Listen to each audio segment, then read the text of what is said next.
Hi.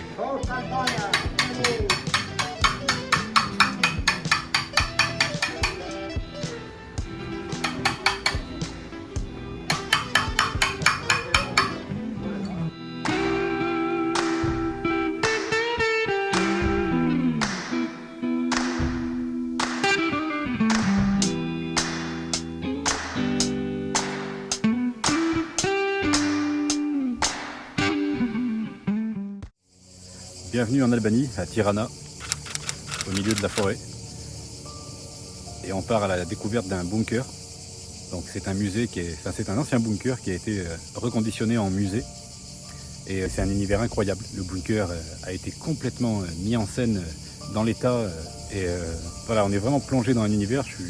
Franchement, je suis encore sous le charme de cet endroit atypique qui m'a fait déconnecter totalement et qui m'a plongé vraiment dans cet univers incroyable. Donc je vais vous faire découvrir tout ça en images et je vais laisser le son de l'intérieur du bunker. Peut-être que le son sera pas terrible parce que c'est le son de mon iPhone. Normalement on n'a pas le droit de faire des photos et des vidéos. Donc bienvenue en Albanie, bienvenue à Tirana, bienvenue dans un ancien bunker. Je vous souhaite un bon voyage.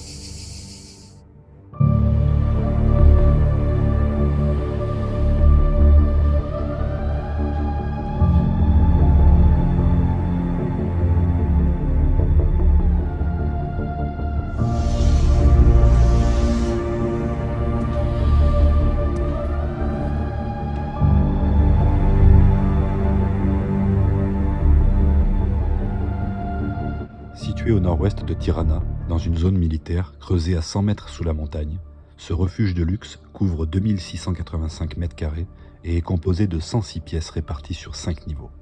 Construite dans le plus grand des secrets, entre 1972 et 1978, cette mégastructure faisait partie du programme de bunkérisation du pays.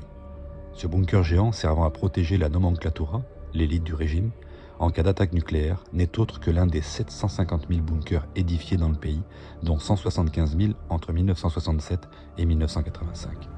Une idée extravagante née sous un régime communiste totalitaire qui a été orchestrée par la folie d'un seul homme, Enver Hoxha, simplement après une visite de la Corée du Nord en 1964. Mais qui est Enver Hoxha ? On va quand même se faire un petit rappel historique de ce pays et de son peuple rongé par les guerres. Depuis des décennies, l'Albanie n'a cessé d'être envahie de conflits.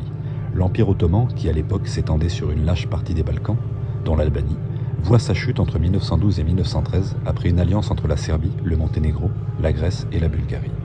L'Albanie en profite pour proclamer son indépendance le 28 novembre 1912, en frôlant par ailleurs un énorme conflit européen, mais les conflits balkaniques qui durent déjà depuis plus d'un siècle auront des conséquences longues et tragiques. Les Albanais échapperont donc à la Première Guerre mondiale, mais pas à la Seconde, puisqu'ils seront envahis par Mussolini en 1939.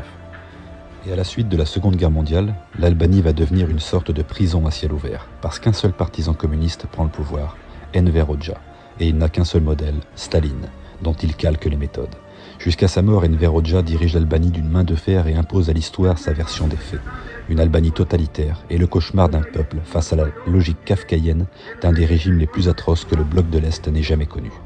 Les atrocités d'un dictateur qui lui donneront le surnom de tyran sanguinaire. Une police politique qui surveille sans relâche la population. Les suspects sont internés dans des camps. Toute forme de célébration religieuse est interdite et réprimée en peine de prison.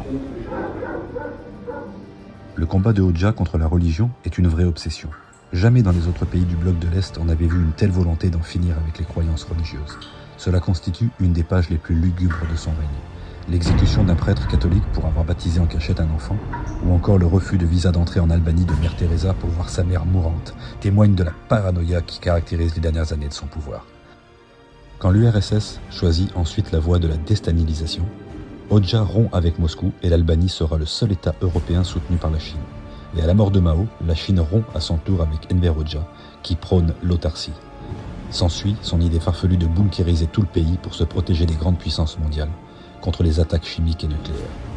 Ce bunker devenu aujourd'hui symbole fort de l'exposition Bunkert associe la créativité et la liberté d'expression au sein d'une structure qui représentait la dictature et la censure. Ainsi, plusieurs artistes ont été invités à s'approprier l'espace du bunker à travers plusieurs installations d'art contemporain, audio, vidéo, etc.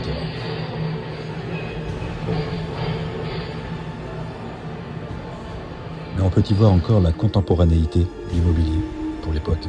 Les vastes chambres à coucher, les bureaux spacieux, téléphones cryptés, sas de décontamination, bars, buffets, et même un théâtre avec plus de 200 places, qui montre les conditions de luxe dans lesquelles vivaient les dirigeants de la République populaire d'Albanie, à une époque où la population était rongée par le rationnement de la nourriture et la misère.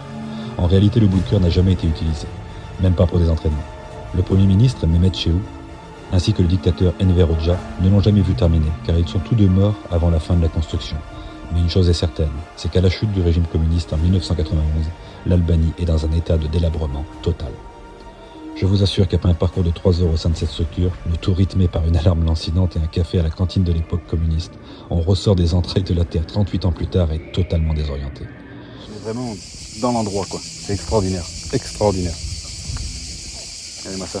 Il y en a partout. Le bunker est immense. C'est ouf.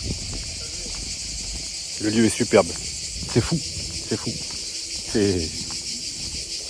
Ah ouais, on déconnecte totalement. On est vraiment en pleine guerre. La mise en scène est folle. Malheureusement, ce pays continue à avoir une mauvaise réputation en raison d'une mafia très active en Europe, notamment dans le trafic de drogue et le proxénétisme. Pourtant, depuis l'an dernier, la Commission européenne recommande l'ouverture de négociations d'adhésion avec l'Albanie. Des efforts considérables restent nécessaires, notamment en matière de justice, mais il faut aussi saluer les progrès accomplis. Aujourd'hui, le pays s'est réformé, démocratisé et ouvert vers l'extérieur. Les paysages fabuleux et les natures sauvages de ses côtes, en face de Corfou notamment, constituent un réel attrait touristique. Mais on le voit bien, l'Albanie est encore un pays à part en Europe, même si un jour ou l'autre, son destin probable sera de rejoindre l'Union européenne, avec notamment ses ennemis d'hier, la Serbie et le Monténégro. En tout cas, mon expérience personnelle en van life au cœur de ce magnifique pays fut une découverte formidable. Et les rencontres qui ont rythmé ce périple n'en sont pas moins inoubliables. Un gros coup de cœur pour ma part. Je vous dis à tous et à toutes, à très vite pour de nouvelles aventures. Et faites-moi péter ces algorithmes. Likez, commentez, partagez, abonnez-vous. Merci pour votre soutien, à très vite.